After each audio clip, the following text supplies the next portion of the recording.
Welcome to PW Music. I'm Dr. Patrick Englert, and this is the first video on the Clarinet Etudes for the TMEA All-State Auditions for 2020 and 2021.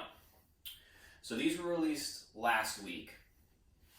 If you're anything like me, probably haven't looked at them yet. So we're just going to do a little overview of all three in this video before we do a little deeper dive on each one at a later date. I also have to practice them. So, let's get to it. The first etude is number 36 from the 40 studies, Rose 40 studies, in the, well, my coverage was saying, the artistic studies edited by David Height, which has both the 40 and the 32 and some of them in the back, but we only really care about the 40 and the 32. So anyway, number 36 from the 40 studies.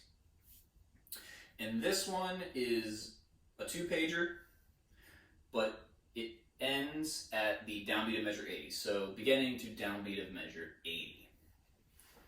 So some of the things to consider for this one when you are looking at it and starting to practice it.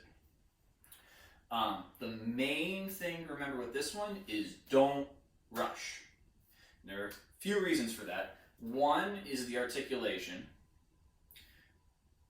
You got a bunch of different types of articulation, and you got to make sure that you differentiate between the different ones. Two, you got all these grace notes and trills, which kind of turn into turns, and if you rush into those, you're going to mess yourself up. Three, look down at the beginning, or look down at the first page, sorry, and you're going to see a bunch of octaves, which for clarinet, those are going to be pretty tricky, working the fingers. So above all else, don't rush. So when you're practicing, start out nice and slow. Like I always tell my students, take it at a tempo that you can play it perfectly. And when you're first starting out, that's not going to happen. There's going to be mistakes.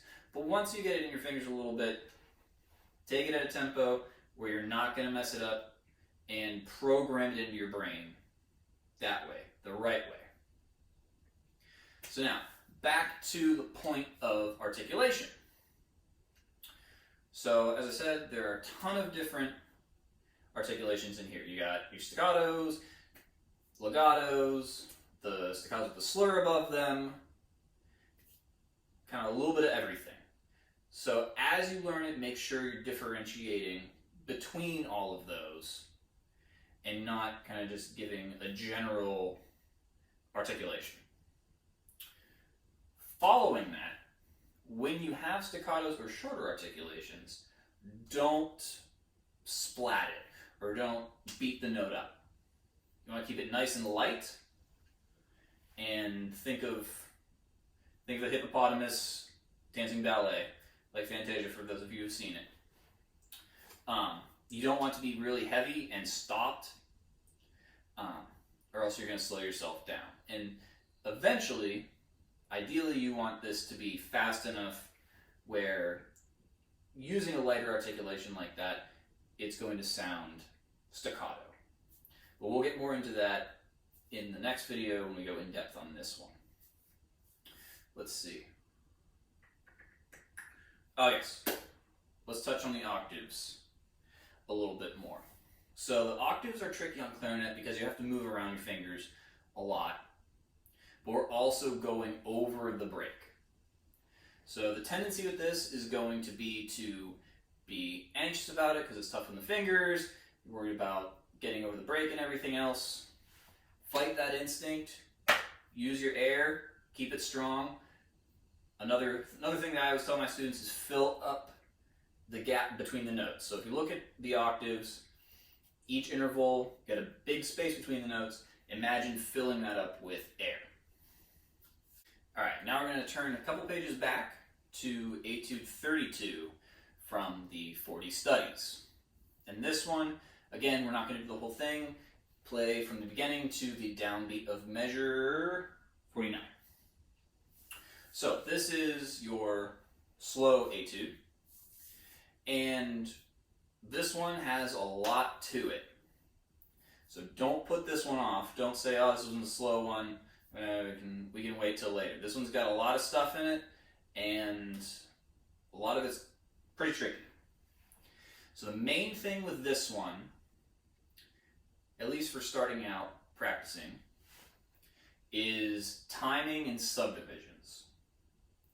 So a lot of people have the tendency, when it's a slow etude, to kind of just play through it without the metronome and just kind of feel it out because it's supposed to be rubato and pretty. Don't fall into that trap. Start off with the metronome, get your right subdivisions, make sure notes are the right length. This one's easy to play your long notes too short, and then your short notes all kind of become one mushy oatmeal-y subdivision. So if we just scan through, you got 16th notes, we got 32nd notes, 16th triplets, so a little bit of everything of the small notes, and you want to make sure those are all locked in subdivision-wise.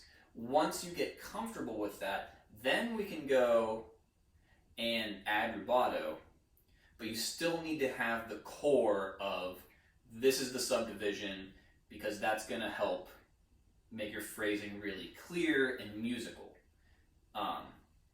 Making it kind of the oatmeal-y subdivision of who knows what it is, that's going to detract from the overall musicality in the end.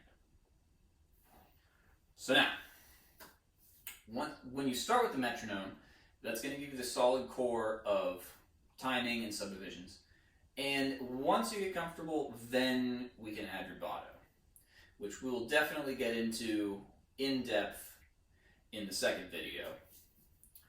But final thought for this one is phrasing. And you really want to make sure in the early stages of practicing this, keep the air support strong, think really horizontal lines, all the things your band directors tell you when you are in rehearsal in practicing a slow piece or rehearsing a slow piece. Same idea here, just by yourself.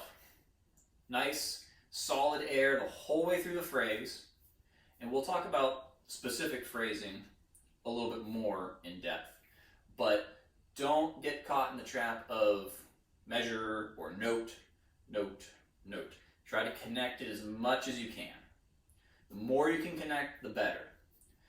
Having a little bit longer phrase in this is probably better than having too short of a phrase. Now for the final selection, we're going to go further on the book to the 32 studies. We're going to play number 24 from the 32 studies. Make sure it's from the 32, not the 40. For this one, it is the whole etude. It's only one page, so it may actually be the shortest selection. So this one, right away, the challenge is going to be the key signature. E flat major, 3 flats. Just because we're adding a lot more pinky work, and especially with the technique that it's asking of you, really got to make sure you remember your key signature. Now, beyond that, articulation is going to be important for this one, but in a slightly different way from the first selection. So if we look at the very beginning, we have repeated notes on the second beat articulated. And the tendency for figures like that is to rush. Once you get comfortable with it, and once you start pushing the tempo, just the repeated articulation is going to usually rush. So really make sure in the early stages, practice with the metronome, really control the tongue, and don't push that. Now, on the opposite end, if it's slowing down, that's because you're going to be articulating too heavy. So again, keep it light, hippopotamus, dancing ballet. Now, going through, we have some big leaps in the middle that we have to push through, keep the air nice and strong. And again, we're talking measure, we'll say 25 to 30. We have repeated articulations as well. Keep those light, don't push. And the final thought on this, similar to the second selection, is long phrasing. Don't get caught kind of blowing at the notes or chopping phrases up too much because you're thinking about the fingers too much. Try to make it long, have a goal. So that does it for this introductory video on the clarinet etudes. We'll be back with a little bit more in-depth look at each of the three. And if you're interested in taking some private lessons on these, just shoot me a message and we can certainly do that. So, we'll see you later.